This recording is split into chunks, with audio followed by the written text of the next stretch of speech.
Minista wa ugitiri wa thiini kithure Kindiki ni umwe wa minista na atongoria bururini aria mararoka ororucini kugathika mitaratara mirumu hari gutigirira ati ugitiri ni wagacirithio icigo itiganite kuona ati ni gukoretwo na wongerereku wa tharikira cia uici wa mahiu na itoi miena itiganite bururini muthenya wa umuthi agicera mwena wa Njohi. Noticed with concern an increasing tendency of intolerance among political leaders, and we are asking political leaders to conduct their politics within the law, and they must maintain the peace in their political meetings.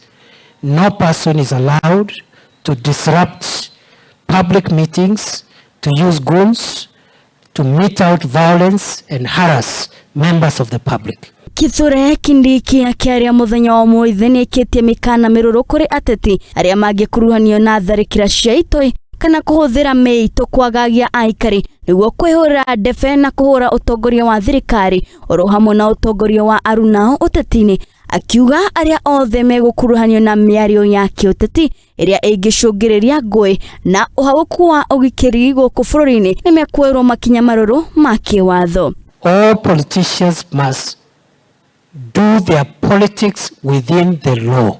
They are free to disagree with each other. They are free to have a different opinion, but they are not free to use criminals to harass, incite, intimidate, or disrupt public meetings. Kindiki akiaria ciĩgiĩ kũrũa na Njohi thumu gũkũ bururini, munene ũyũ wa ugitiri wa thiini wa bururi ni arutĩte mikana miruru kũrĩ maabitha othe a thirikari aria mena irabu kana makuruhanĩtio na uramati wa irabu ici gũkorwo makihinga irabu ici kaimana kana meheria na utongoria wa thirikari, kuona atĩ Kindiki ehĩtĩte ndagwĩtĩkĩra maabitha othe wa urutĩri wĩra wa mũingĩ gũkorwo makĩhutĩrĩria na biacara ĩno ya Njohi. As you are aware, on 6th of March, we announced a nationwide crackdown on those who are manufacturing, distributing, transporting, and selling drugs, illicit alcohol, and psychotropic substances.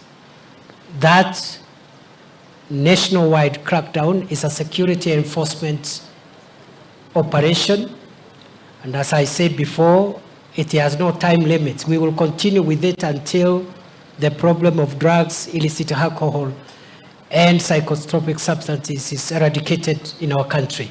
An officer who is a law enforcement officer getting involved in law enforcement in an industry where they have business interest creates a conflict of interest, and therefore one must give way, and it's upon the officers to choose. We don't want any conflict of interest. Girifotera Muthingi TV getwa wa elimu wa Kimani.